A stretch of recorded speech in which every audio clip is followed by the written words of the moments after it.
out and gave it to her husband. Yes.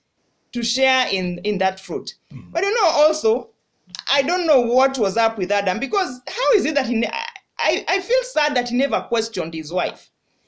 Didn't God say we shouldn't eat of this tree? Lakini wakati unanipikiaga chakula, mimi nakuaga na questions.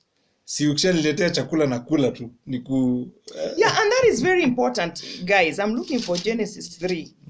Where is it? Yeah. No, the serpent was more cunning. Now the serpent, Genesis 3 verse 1. Now the serpent was more cunning than any beast of the field, which the Lord God had made. And he said to the woman, has God indeed said, you shall not eat of every tree of the garden?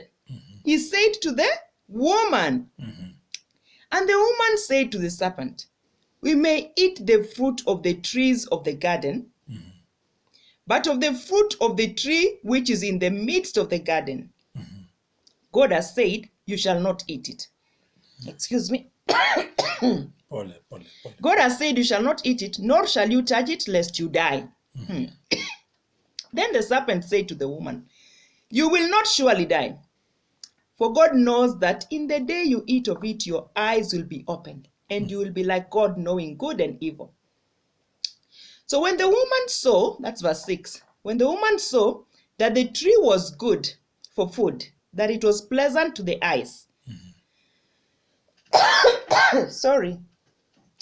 It was pleasant to the eyes, and a tree desirable to make one wise. She took of its fruit and ate. She also gave to her husband with her, and he ate. Now that is my problem. How is it that the serpent comes? Let me use a modern day example.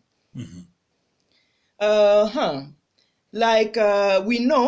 know that I shouldn't do what? Give me an example. You're good with these examples. What is that? You shouldn't cook githeri too many times in my house. Githeri is one of my favorite. Kukuchoma hivi, nyama choma. Githeri is one of my favorite. So now, like, I don't know, is it like maybe selling a piece of land or something? Maybe I decide, I get a buyer, maybe I look at the situation around the home, and I decide, oh, we have a piece of land, let's sell it. And I don't share that with my husband. I talk to a friend who talks to a friend who brings a friend and decides, oh, I got a buyer for you. So let's go see the piece of land. All this while, I have not discussed with my spouse that we need to sell, or I'm planning, or should we sell the piece of land. So I do all these things, chini ya maji, and I end up selling this piece of land. And that decision impacts negatively on our relationship, such that when my husband discovers, he is, he gets annoyed, very angry, outraged with my decision. And then that brings friction and complication in the marriage. Yeah, so I'm looking at this case of Eve. If this serpent comes, an outside force, a third party comes and decides, okay, this is the way I want us to go. And Eve is quiet with Adam the whole time. Maybe they were going through the silent treatment, I don't know. But they've just been revealed to each other. So I'm wondering whether they were really in bad terms. But anyway, that's a story for another day.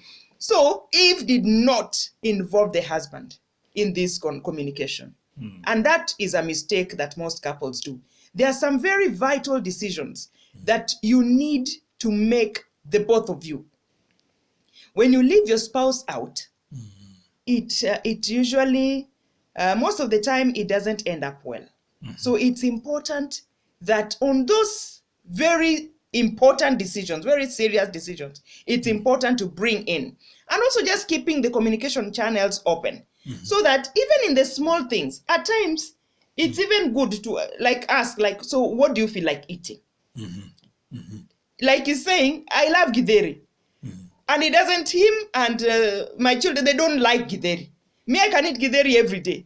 He doesn't like githeri. Yeah, even today I made githeri. And they refuse to eat. So I had to make for them something else. Yeah? So even on those small decisions, like What will we eat? What would you love to eat? Yeah, so they're very important, because if we don't consult, if we don't agree, if we don't talk about these things, the big things, the uncomfortable topics, the good times, or the good topics, I mean, the marriage gets affected.